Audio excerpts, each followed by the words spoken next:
1 minute et après, c'est à vous. Tu nous dis quand ça...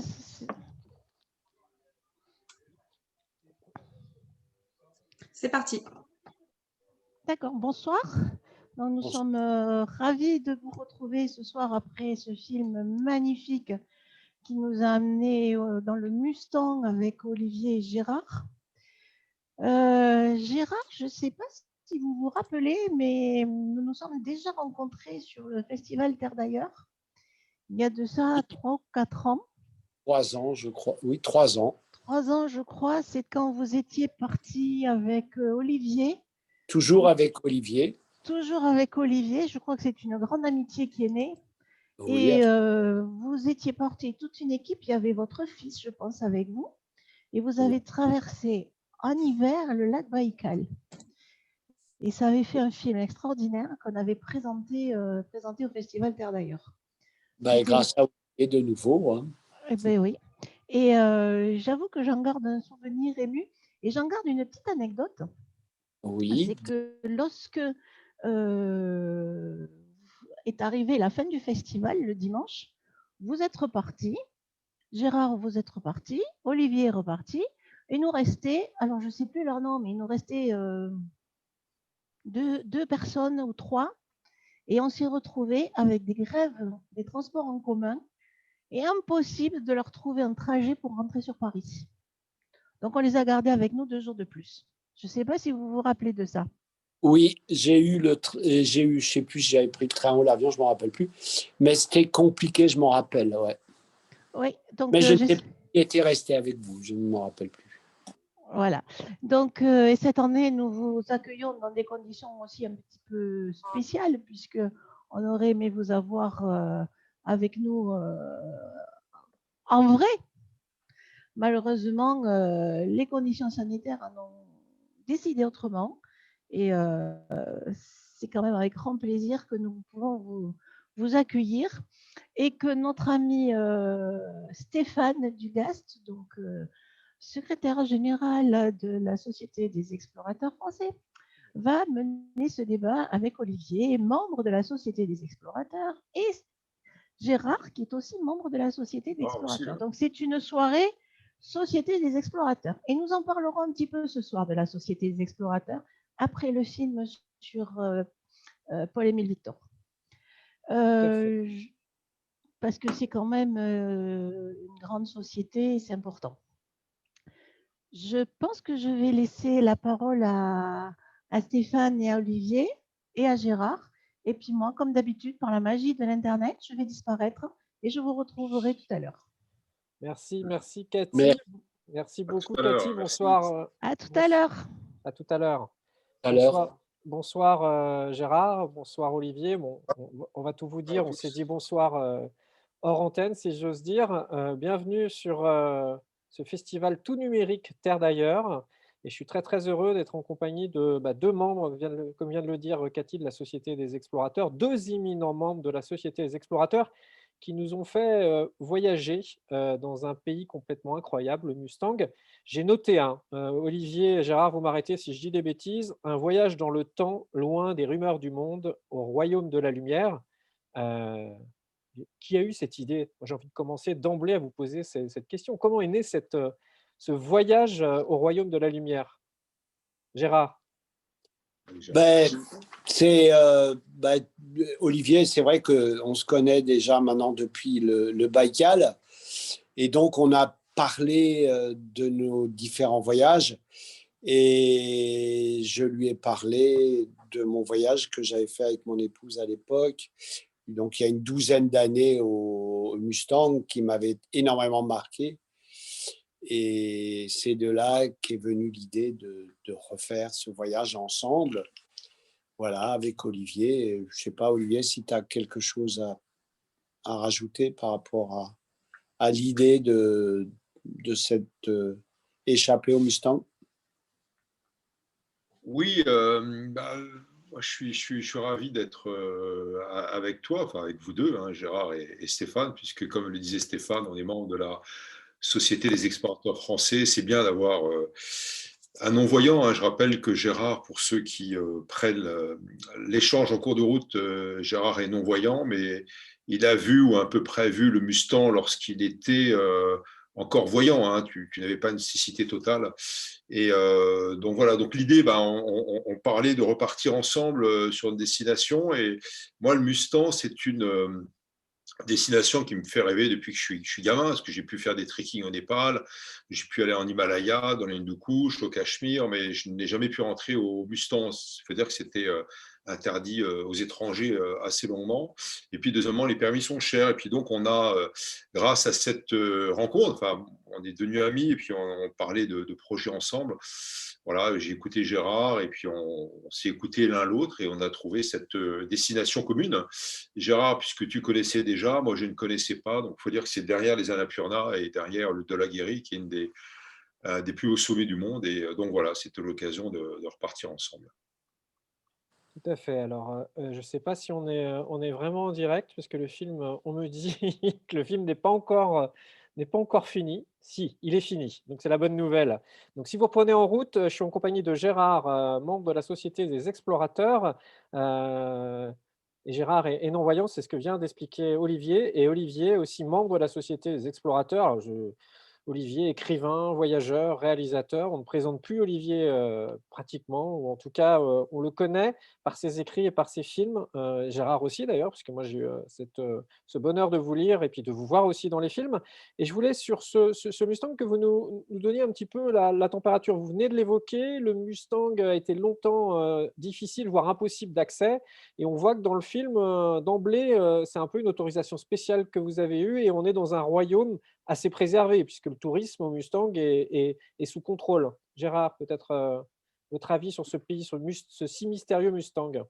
Oui, il a cette particularité par rapport au reste du Népal, c'est il y a beaucoup, beaucoup moins de touristes, hein. Il y en a, je crois qu'actuellement, il y a 12 ans, quand j'y étais, il y avait à peu près 1000 touristes par année. Maintenant, on doit arriver entre 3 et 4 000 touristes sur toute une année, sur une région qui est quand même relativement grande. Donc, c'est vrai que c'est une région qui est relativement préservée et ce qui en fait son charme et sa particularité.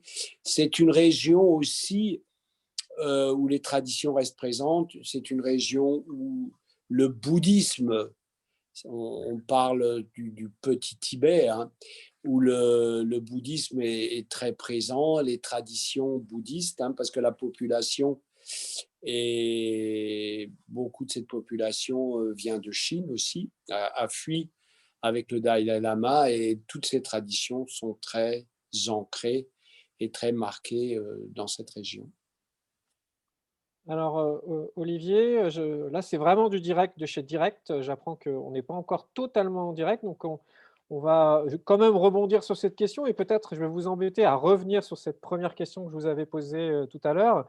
Olivier, un Mustang touristique, mais un tourisme sous contrôle. Tu peux peut-être nous expliquer comment au Mustang on arrive à bien réguler, on le voit dans ce film, dans cette séquence avec votre guide, votre fixeur qui nous explique que les traditions, la culture sont préservées, comme vient de l'expliquer Gérard. C'est ça la réussite du succès? Oui, parce que il y a différentes expériences plutôt malheureuses, hein, dans la région. C'est vrai que quand on voit Katmandou, que Gérard aussi tu connais bien, c'est une ville totalement polluée, c'est une ville qui est surdimensionnée, les canalisations n'arrivent pas à suivre la croissance urbaine, etc., etc. Et donc voilà, ça a suivi un tourisme de masse qui n'était pas tout le temps sous contrôle. Et le Mustang, qui est une province, un ancien royaume indépendant, mais qui était intégré au Népal en 1992, qui était resté totalement interdit aux étrangers auparavant, à quelques exceptions près, comme l'ethnologue Michel Pessel, qui encore une fois m'a fait rêver quand j'étais enfant. Bien, le Mustang a voulu un petit peu dupliquer, reproduire la méthode du Bhoutan. Alors, ce n'est pas le Mustang, c'est le Bhoutan qui, lui, est un royaume vraiment indépendant, mais aussi de population tibétaine comme le Mustang, et donc contrôler l'afflux touristique, parce que voilà, ce n'est pas bon pour la population, disent les dirigeants locaux ou le roi du Bhoutan, ce n'est pas bon pour l'environnement, etc. Donc, c'est resté sous contrôle. C'est bien, finalement. Gérard, tu parlais de 1000 touristes, de 1000 marcheurs. Là, il y en a entre 2000 à 3000 ou 4000, ça dépend des années, mais quelquefois, ça tombe en dessous. Le permis de trekking est relativement élevé, et tant mieux. Ça, encore une fois, ça permet de préserver justement l'environnement qui est très fragile dans son écosystème. On a vu quand on est arrivé pratiquement à la frontière chinoise, entre 4000 et 5000 mètres, des villages, les derniers villages qui étaient à 4000, 4200 mètres, qui étaient transférés dans des vallées plus basses à cause du réchauffement climatique. Alors on dit, mais c'est quand même bizarre, vous avez les glaciers, vous avez tout, ça, les plus hautes montagnes du monde, le Dhaulagiri, plus de 8000, les Annapurna, plus de 8000, etc. Et nos guides, dont Tsewang, nous disaient, ben non, ben voilà, c'est la fonte des glaciers, etc. Et donc, pour répondre à ta question, oui, c'est un tourisme contrôlé, on va dire, un tourisme de trekking, hein, c'est quand même assez engagé physiquement. Hein. Là, on est parti pratiquement un mois avec Gérard, avec des journées assez longues pour certaines d'entre elles. Et donc voilà, moi j'approuve totalement ça. Et c'est vrai, comme tu disais Gérard, c'est un petit Tibet, et je dirais un petit Tibet qui essaye de perdurer, donc de reproduire toutes les traditions tibétaines, y compris celles de l'exil, hein, l'enseignement du bouddhisme, l'enseignement du tibétain, bien sûr l'existence de monastères, le fait d'engager, entre guillemets, d'accueillir des jeunes novices, des jeunes moines, etc. Et puis je dirais surtout que c'est un Tibet sans la répression chinoise. Et ça, c'est très important, comme le dit notre ami Mathieu Ricard, qui vit une bonne partie de l'année à Katmandou. De l'autre côté, en Chine, au Tibet, donc vous avez des monastères avec des caméras à l'intérieur. Donc c'est un super flicage qui n'existe pas au Mustang. Et je rebondis, on a déjà une réaction, et c'est Georges qui nous écrit, qui nous dit: «Un film d'une grande humanité.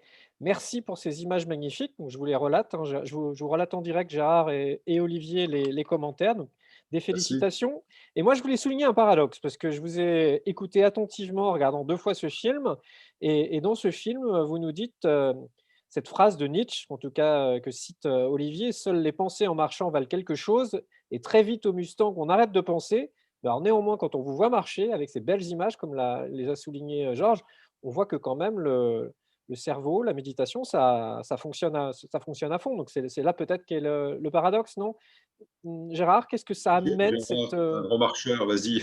qu'est-ce que ça vous amène de marcher justement au Mustang, et puis aussi peut-être avec nous raconter avec votre handicap ce que la marche vous procure? Ben, je vais, au niveau activité, je vais comparer ça parce que je suis avant tout cycliste.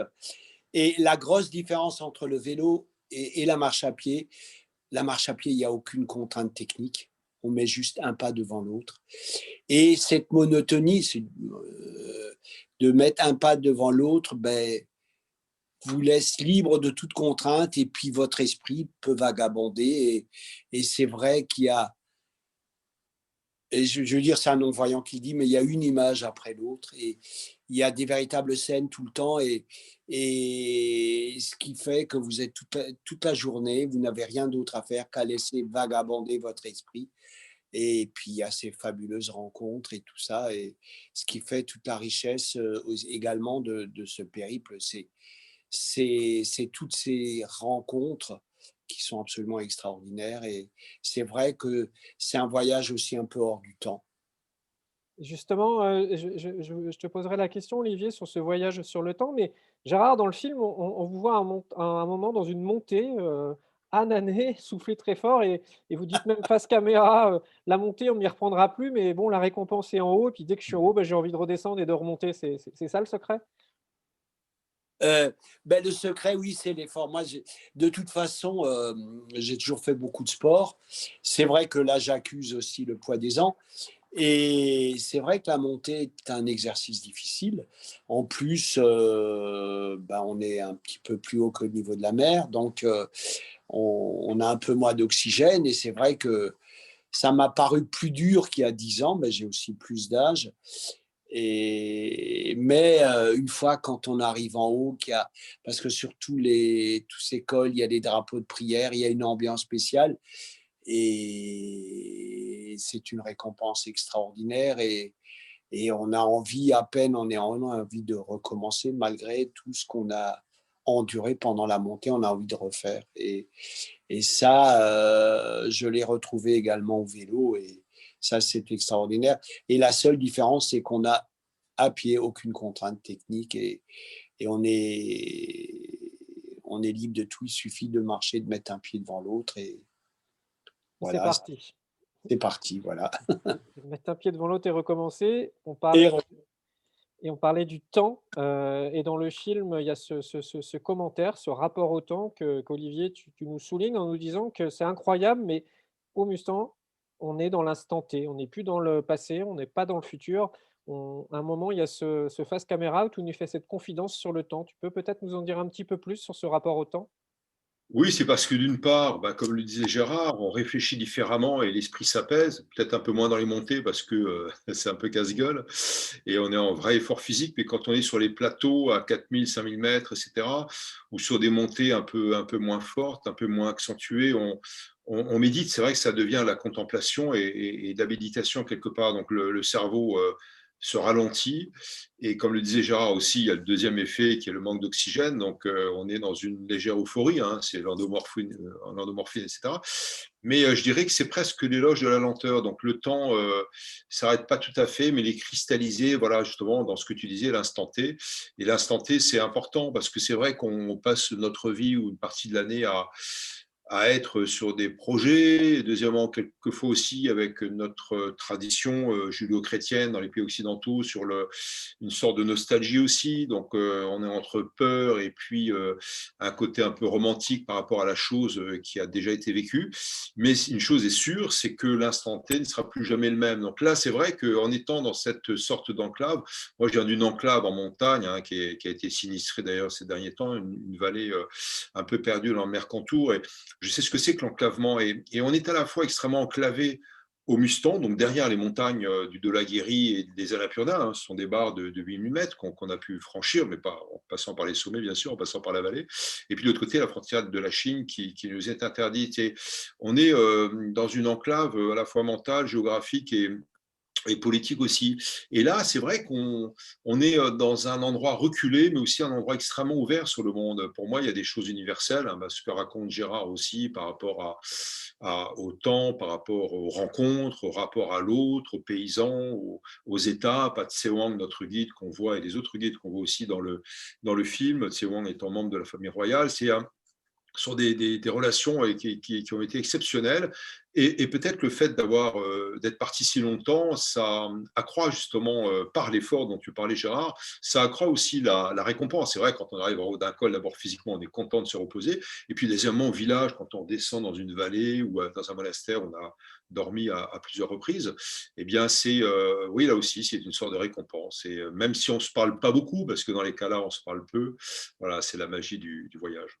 Alors, j'ai des questions qui arrivent en rafale sur le chat qui est sur mon écran. Je ne résiste pas à l'envie de vous les poser parce qu'il y a 2 questions qui se rejoignent, qui se rejoignent. Une question de Marine qui demande, les personnes qui parlent anglais le parlent fort bien et ils ont appris au Népal ou ailleurs, en Inde, point d'interrogation. Et la deuxième question qui répond un petit peu à cette première question nous vient d'Evelyne qui nous dit qu'elle est étonnée d'entendre une villageoise parler si bien le français. Est-ce que vous avez rencontré d'autres personnes parlant notre langue? Donc l'anglais, le français, Gérard, Olivier, comment on pratique? Je pense qu'on pratique plus l'anglais évidemment et que vous avez réussi à trouver la perle rare avec le français, c'est ça? bah, il n'y en a eu qu'une seule, à mon avis, Olivier. Hein. En français, oui. La toute Hein? jeune, la fille de la fermière. Ouais, c'était la seule. Ouais. Sinon, c'est l'anglais que malheureusement, je parle très très mal, mais que je comprends un peu. Mais c'est vrai que là, tous les Népalais qui sont dans le tourisme parlent tous l'anglais. Et il y en a très peu qui parlent le français. Oui, Tse Wang, donc, qui est le membre de la famille royale, parle un anglais excellent. Bon, il l'a appris à l'école et ensuite à l'université, donc c'est presque, voilà, c'est pas sa langue maternelle, mais tout comme il a baigné là-dedans, il a voyagé en plus. Il s'occupe d'une petite agence de trekking aussi, donc voilà, donc il est en contact permanent avec les étrangers, mais il parle très bien. Et la fille, c'est vrai que c'était incroyable parce qu'on était là au moins à 4000 ou 4200 mètres, si j'ai bonne mémoire. Il n'y a personne là, il fait c'est l'hiver 8 mois par an ou 7 mois par an. Là, on se dépêche de cultiver avec les petits légumes dans le jardin pour une récolte assez rapide. Et l'arrivée de Katmandou, elle est étudiante, enfin, elle est lycéenne, pardon.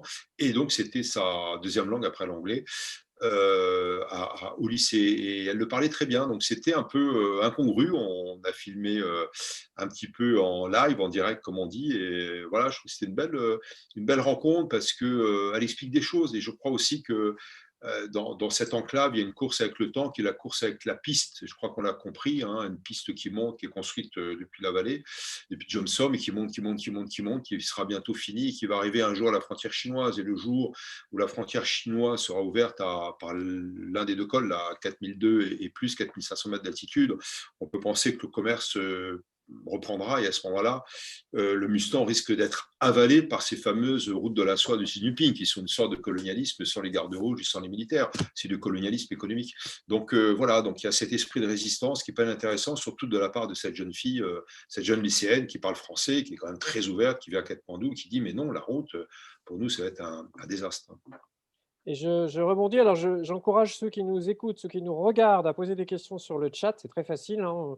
Vous allez sur le chat et vous posez les questions. Et d'ailleurs, je prends au passage une question de Françoise qui nous pose cette question: y a-t-il un danger que le pays soit perverti par le tourisme? Point d'interrogation.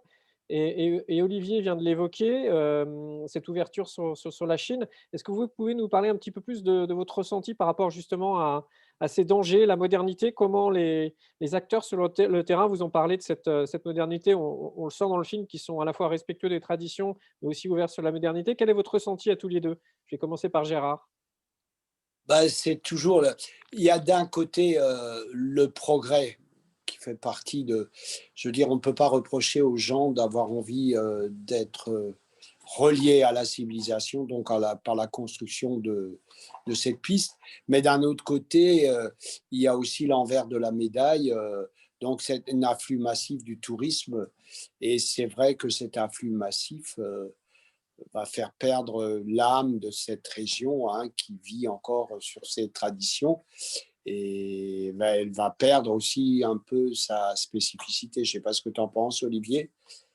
Oui, entièrement d'accord. Et tu as bien résumé, hein, ce combat, ce dilemme entre ouverture, qui n'est pas que la modernisation, qui est l'ouverture d'une vallée, d'un pays, d'une ethnie ou d'un clan, d'une tribu au monde extérieur. Puis deuxièmement, la préservation des traditions. Là, je dirais qu'il y a deux choses. Il y a effectivement le mauvais exemple de quelques régions. Enfin, je parle surtout de Katmandou, hein, qui est une capitale qui suffoque, qui n'est pas faite pour avoir une croissance urbaine en quelques années. Et puis deuxièmement, la pression de la Chine. Ça, c'est très, très important. Je donne un exemple. On était déjà reparti de Katmandou avec Gérard et avec Pierre, le caméraman et excellent droneur.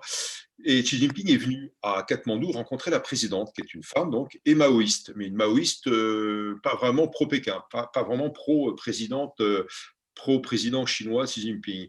Et Xi Jinping dit, écoutez, nous, on a une route de la soie, ça correspond à peu près à une centaine de pays dans le monde, jusqu'à la Mauritanie. Je suis allé filmer en Mauritanie l'an dernier, je peux vous dire que c'est extraordinaire, hein, l'arrivée des Chinois, comme à Djibouti, comme ailleurs en Afrique. Et il manque le Népal. Et intelligemment, la présidente dit, vous savez, c'est un peu compliqué, parce qu'entre vous et nous, vous me proposez d'ouvrir une connexion avec le Tibet chinois, donc, mais il y a quand même des montagnes de 8000 mètres, dont le Manaslu, qui fait plus de 8000 mètres. Et alors Xi Jinping sort avec ses conseillers, mais je ne vous mens pas, à Katmandou, donc devant la présidente, des plans, tout était prévu pour construire une route d'une part sur les hauts plateaux, donc après au sud-ouest de Lhasa, et après un tunnel. Et la présidente dit, mais attendez, c'est un peu long un tunnel. Si on a prévu, on va creuser le Manaslu, faire un des plus longs tunnels au monde, plusieurs dizaines de kilomètres, ça coûtera tant de milliards, à peu près une dizaine de milliards de dollars, si j'ai bonne mémoire. Donc voilà, c'est cette pression à laquelle tente de résister le Népal, et donc le Mustang qui est tout petit. Donc c'est un vrai combat en même temps, et on a aussi l'exemple de la répression donc au Tibet, à Lhasa, etc. Donc c'est une lutte, une résistance qui est intéressante. Alors il peut y avoir, en revanche, sur l'ouverture dont tu parlais, Stéphane, et dont parlait Gérard aussi, une ouverture intelligente avec un tourisme encadré, comme le Bhoutan d'ailleurs, qui a fixé quand même un seuil de dépenses, mais surtout qui ne veut pas de tourisme polluant et dégradant, ni de tourisme de masse. Et ça, je crois que c'est important. Si le Mustang pouvait le garder en mémoire, ce serait très important. Alors vous avez totalement répondu à la question de Chris. Depuis l'ouverture de cette région par le gouvernement népalais, a-t-on noté une dégradation de l'environnement et une permissivité de la culture occidentale? Je pense qu'on a répondu en partie, voire même totalement à cette question. Je ne résiste pas de vous poser une question de Bénédicte. Donc, posez vos questions, hein. Vous avez un chat, n'hésitez pas. On est là dans l'interaction la plus totale.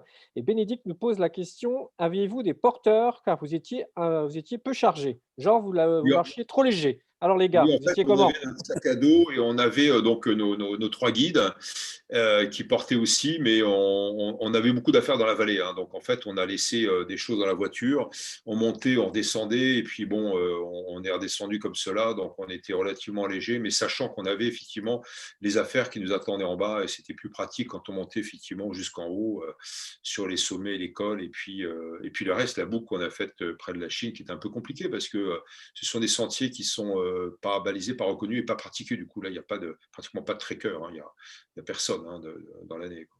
Et Gérard, comment on organise justement une aventure, un trekking quand on a votre handicap? Est-ce que ça change par rapport à la vie que vous avez en France ou au contraire, il y a quelques petites adaptations, mais au final, quand tout est bien préparé et bien balisé, on vous voit vous accrocher à votre guide, il n'y a rien qui change. Ça se passe comment, un trekking pour vous? Ben, un trekking, ben, comme pour tout le monde, c'est vrai que la vie change par rapport, vous me posiez la question par rapport à ici, ben, ma vie au Népal change par rapport à la vie que je peux avoir à Strasbourg. Non, mais je suis, d'abord, ben, j'ai eu la chance d'avoir un bon guide et qui était très précautionneux et j'étais vraiment en toute sécurité. On a passé l'école un peu vertigineux, mais tout ça, mais j'étais toujours en totale sécurité. Je me sentais sûr. Il n'y avait aucun problème et puis c'est vrai que l'organisation, bah, tout était bien organisé. Je, C'était vraiment très agréable parce que je vous dis vraiment, et c'est ce qui était extraordinaire, je n'avais pensé à rien du tout au niveau organisationnel. Je n'avais qu'à mettre un pied devant l'autre et ce qui fait que ben, mon esprit était totalement libre. Et c'est peut-être un des seuls moments où je ne suis pas en train de ressasser des vieilles rancœurs, où je n'ai pas peur de l'avenir. Je vis, comme a dit Olivier, on vit hors du temps et surtout le moment présent. Et ça, c'est quelque chose de relativement rare dans la vie de tous les jours. Vivre Alors, ouais, le... moi, j'aimerais ajouter un mot parce qu'il est trop modeste, notre camarade. Il ne va pas le dire, mais vraiment, moi, j'ai eu la trouille, hein, et on a mis quand même plusieurs mois, mais même plus que ça. On a dû mettre un an et demi à monter le voyage qui était reculé. Moi, j'ai eu un accident assez grave, tout à fait par hasard, en rentrant du Mexique. On a reculé le voyage, mais j'ai eu la trouille. Bien sûr, enfin, c'est certain, j'étais responsable de toi. Et même une semaine avant le voyage, je ne sais plus si je t'ai dit, Gérard, je me suis dit, oh là, est-ce qu'on y va ou est-ce qu'on n'y va pas? Bon, alors c'est compliqué parce qu'on avait toutes les autorisations, on avait engagé des dépenses, on avait des soutiens, dont la Société des explorateurs français d'ailleurs, le musée du Quai Branly, Radio France Internationale, etc. Et puis surtout le fait de tourner ce documentaire pour la chaîne Voyage de 52 minutes. Et à te voir monter, descendre, etc. Moi, j'étais très admiratif, Gérard. Et puis, deuxièmement, il y a des moments voilà, où on a trébuché quand même, la fatigue. Et puis, toi, évidemment, même si tu es guidé, alors on voit bien que tu as quelquefois tes deux bâtons, mais Gérard est aveugle, hein, et deuxièmement, tu te tiens au sac du guide comment ça s'appelle, au foulard au kata de notre ami de Sewang. Mais vraiment, je suis admiratif. Et ce que je veux dire aussi en 2 secondes, c'est que j'étais censé te montrer le Mustang parce que je suis voyant quand même, te l'expliquer. Et ben encore une fois, comme Baïkal, j'étais sous le charme. Et c'est toi qui nous l'as expliqué, hein, aussi avec les guides. C'est-à-dire que évidemment, tu vois pas, sauf peut-être quelques contours en contraste quand il y a vraiment la lumière, le soleil qui se découpe sur la neige ou sur les hauteurs, mais tu as tout le rendu émotionnel, tu as les odeurs, tu as ta perception humaine. Moi, je vois bien, je suis sûr que pour plein de visiteurs, on a l'impression que tu vois parce que tu es là, tu es vivant, etc. Et quelquefois, je me trompe, hein, je te prends par la main, je dis, t'as vu là-haut le sommet? Oh là là, j'ai encore fait une bêtise. Et cette découverte de la perception de ta part, ou des perceptions, parce que ça se base sur du sensoriel au pluriel, enfin des sens, et puis deuxièmement ton extrapolation des souvenirs de la montagne en général et du Mustang en particulier, ça, voilà, moi j'ai été fasciné parce que on voit pas qu'avec les yeux. Voilà, moi j'ai vu aussi à travers toi des montagnes et des paysages humains. Donc voilà, je voulais le dire parce que c'est pas évident. Je sais pas si le film a réussi à capter ça, mais évidemment le film c'est de l'image, c'est aussi un peu de commentaires, mais il y a une sorte de magie à travers l'expérience de Gérard. Ah bah, je rebondis, Olivier, justement sur l'un de tes commentaires où tu dis dans le film marcher rencontrer, marcher pour contempler et marcher pour méditer. J'ai une question qui rebondit sur les rencontres, justement. C'est une question de Joe. Donc, n'hésitez pas à poser vos questions sur le chat. Vous pouvez poser toutes les questions que vous voulez. Et Joe nous pose cette question des images fortes et des rencontres riches. Ce vieux monsieur, encore émerveillé de sa rencontre avec le Dalai Lama, pensez de Gérard à méditer aujourd'hui pour supporter cette solitude l'hiver. Tu as intérêt à être en paix avec toi-même. Leçon pour aujourd'hui. Bravo à tous les deux. Je voudrais revenir peut-être plus spécifiquement sur les rencontres, justement. Quelle est la rencontre qui vous a, à chacun, on va commencer par Gérard, qui vous a marqué pendant ce voyage? Il y en a eu plein, là, comme ça, à chaud. Il y a une rencontre que j'ai particulièrement aimée parce que dans une autre vie, j'étais pharmacien. C'est les Amchi dans la capitale. On a rencontré les Amchi. Donc, oui, c'est des herboristes, hein, donc c'était un peu mon métier autrefois, hein, de pharmacien. Et donc, une pharmacie, donc là, c'était une pharmacie avec des produits locaux, hein, des plantes. Ça, c'était une rencontre que j'ai particulièrement aimée. Il y a aussi dans ce temple avec des nonnes et des chants, c'était un moment très fort aussi. Mais il y en a eu tellement, voilà, c'est à brûle pour point, c'est les deux rencontres qui maintenant comme ça me marquent, mais il y en a eu plein d'autres évidemment. Et toi, Olivier? Ouais, moi, c'est ce vieux guerriero ou ex-guerriero Campa, le dernier, hein, de cette résistance des CAM, des cavaliers du CAM, contre l'armée de Mao Tse-tung. Et donc, il a 80 ans, c'est le dernier des derniers. Et voilà, c'est une mémoire qui disparaît. Et en même temps, c'était un peu une trahison, puisqu'on comprend dans le film aussi qu'ils ont été abandonnés par les Américains. Et c'est une belle rencontre. Et puis, cette rencontre dont tu parlais aussi, Gérard, entre autres, hein, le docteur Bista, qui est l'Amchi, le médecin traditionnel, parce que c'est lui qui a contribué à faire revivre même cette médecine traditionnelle tibétaine qui est proche de la chinoise, avec 3000, 4000 ans de pharmacopée, de vieux traitements, etc., par les racines des plantes, etc. Et voilà, le docteur Bista a monté cette école de jeunes Amchi, hein, ils rentrent à 7, 8, 9 ans, puis ils sortent à 22 ou 23 ans comme médecin. Vous vous rendez compte un peu, là, ça fait quand même 12 à 15 ans d'études. Et voilà, puis après, nos trois guides, hein, on a quand même passé plusieurs semaines avec eux, à discuter de plein de choses, etc. Certains venaient d'ailleurs du Tibet. Et voilà, donc ça, c'était quand même des belles rencontres, parce que c'est en même temps non seulement l'éloge de la marche, mais aussi un peu une histoire politique douloureuse qui est derrière, qui est celle du Tibet. Alors justement, une question de Maud qui rebondit par rapport à tout ça. Est-ce qu'il y a des voies terrestres légales pour les Népalais pour se rendre au Tibet depuis le Mustang, ou alors les frontières sont fermées pour tous? C'est quoi la situation exactement? Parce que vous l'évoquez dans le film, vous lui dites là-bas, il y a la frontière, c'est le Tibet, c'est pas la Chine, puis après, plus loin, vers la fin du film, oui, là, c'est la Chine. C'est fermé, c'est comment, Gérard ou Olivier? Voilà. Bah, a priori, je pense qu'il y a des. C'est pas parce que moi, il y a quelques années, j'étais venu de Chine, dans la vallée de Sinikot, et on peut passer. Il y a des Népalais qui passent la frontière, hein. Tu es au niveau de Sinikot, elle n'est pas tout à fait imperméable, hein, cette frontière. Mais c'est vrai que c'est toujours un peu compliqué d'aller en Chine, hein, c'est sûr, surtout venant du Népal. Mais je crois, Olivier, tu sais mieux que moi, mais elle n'est pas totalement imperméable. Moi, je sais que on avait passé dans la vallée de Sinikot, on avait passé la frontière à pied. Je ne sais plus le nom du col, mais on l'avait passé il y a de nombreuses années. On avait passé cette frontière. Je pense qu'on peut. Oui, il y a plusieurs postes frontières. En revanche, pour le Mustang, c'est totalement fermé. Ah, C'est assez étonnant de voir ça. On arrive à 5000 mètres, entouré de sommets de 6000, 7000 mètres, dont certains sont encore vierges d'ailleurs. On n'a pas voulu les gravir, hein, parce qu'on voulait le faire avec Pierre, le caméraman, qui est un très bon montagnard. Et puis, sur des montagnes sacrées pour les Mustangais, les habitants du Mustang qu'on appelle les Loa. Et il y a des frontières qui existent, vraiment avec les gardes frontières chinois de l'autre côté, totalement fermées. En revanche, ça sera ouvert un jour quand la piste sera ouverte ou finie avec un accord avec le gouvernement du Népal. Ce qui se passe, c'est de temps en temps, il y a juste pendant une journée, la frontière n'est pas vraiment ouverte, mais on passe une chèvre d'un côté ou 10 chèvres contre une moto chinoise, donc une sorte de troc entre Tibétains, toléré par les Chinois, mais pour l'instant, c'est totalement hermétique.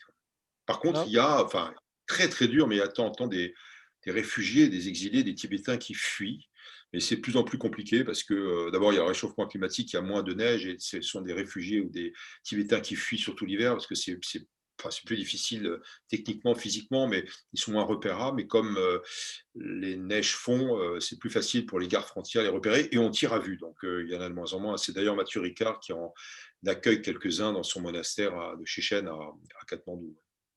Alors, je rebondis sur un autre témoignage. Il nous vient d'Evelyne. Quelque part, c'était pour vous un voyage à la rencontre de vous-même, un voyage méditatif à travers un magnifique pays qui reste assez inaccessible et c'est tant mieux. Ce qui me fait rebondir, c'est que sur cette émotion, ce témoignage d'Evelyne. Merci Evelyne. Donc, n'hésitez pas à poser vos questions, hein. On est là pour ça d'ailleurs et on sera ravis de répondre à vos questions, en tout cas mes deux invités. Et j'ai noté dans ce film qu'au Mustang, le sourire était un langage. Vous avez fait à la fois un pèlerinage spirituel et géographique. Et vous parlez même à un moment d'un pèlerinage du cœur. Est-ce à dire que cette aventure, elle a eu une résonance plus particulière que les autres? Est-ce à dire aussi que cette aventure était vraiment reliée avec le céleste? Qu'est-ce que ça vous inspire, tous ces témoignages de gratitude? Gérard? Ben, Gérard?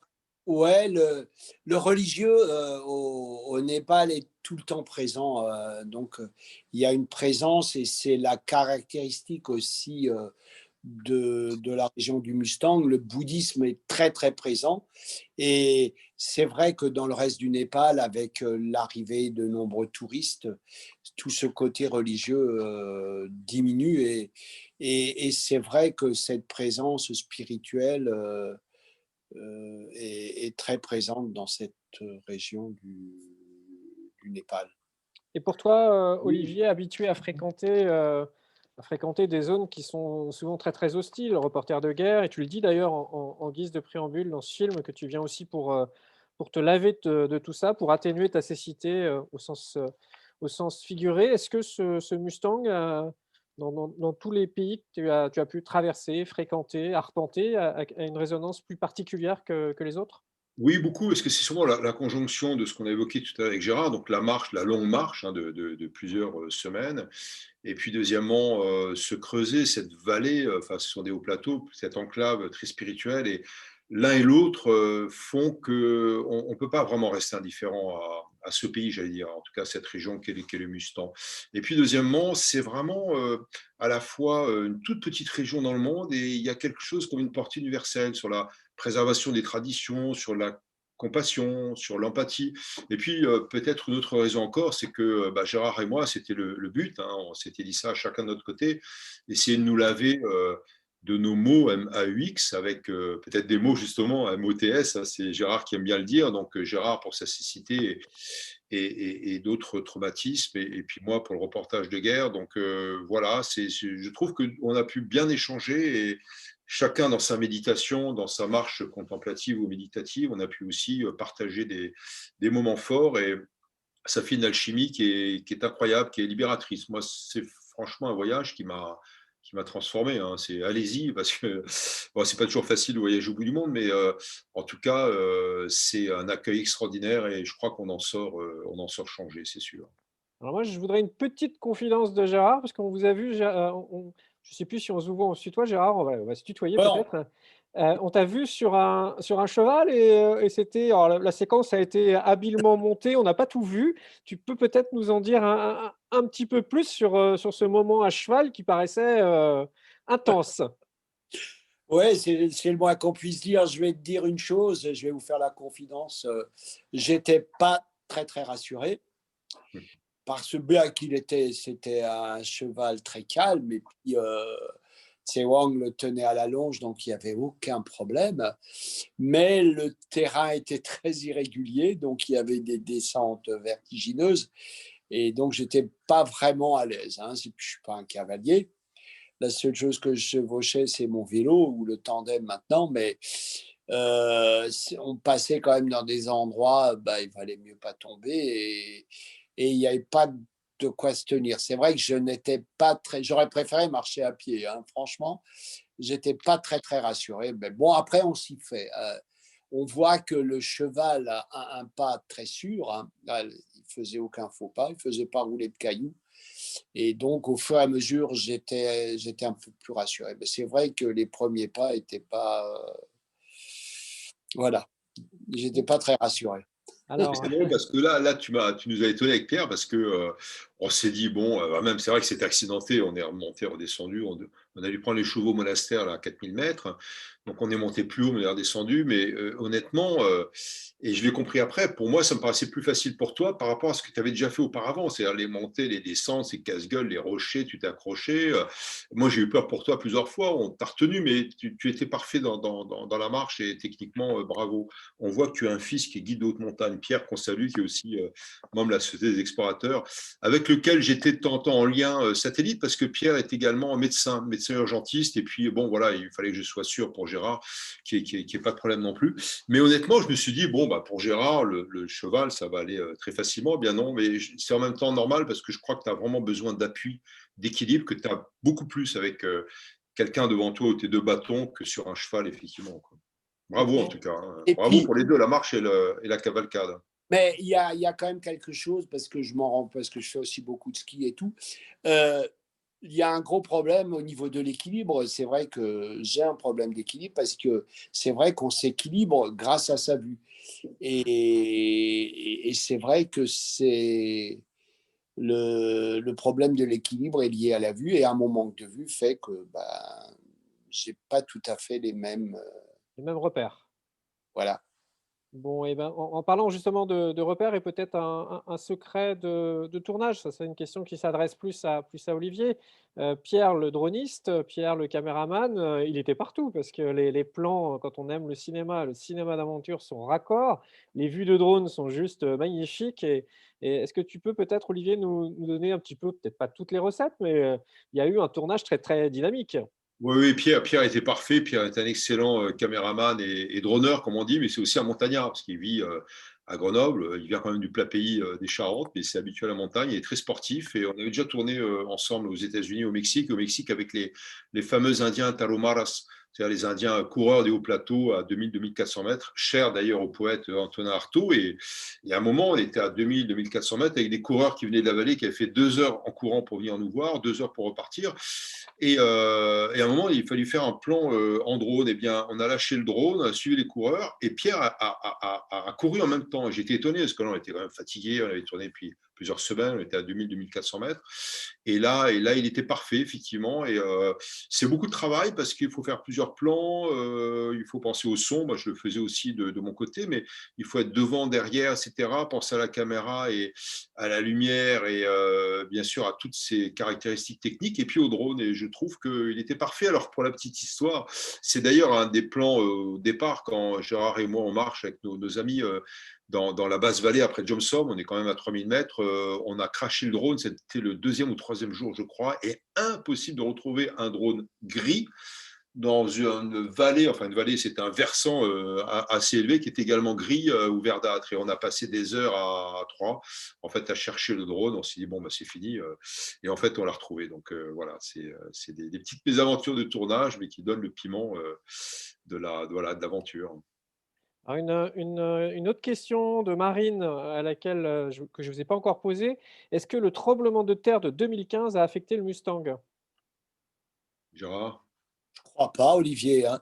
Ça a surtout, au Népal, la région la plus impactée a été le Langtang, la région du Langtang. Mais apparemment, je crois qu'il n'y a pas eu grand-chose. Enfin, non, je c'était crois pas. ressenti en bas, là, vers Jomsom, etc. Mais vraiment, c'est Je Katmandou. Et ne pense Langtang, pas ouais. qu'au Mustang, ils aient été impactés. Ouais, Ça a ouais, été, là, ça a été un véritable désastre. C'était au Langtang.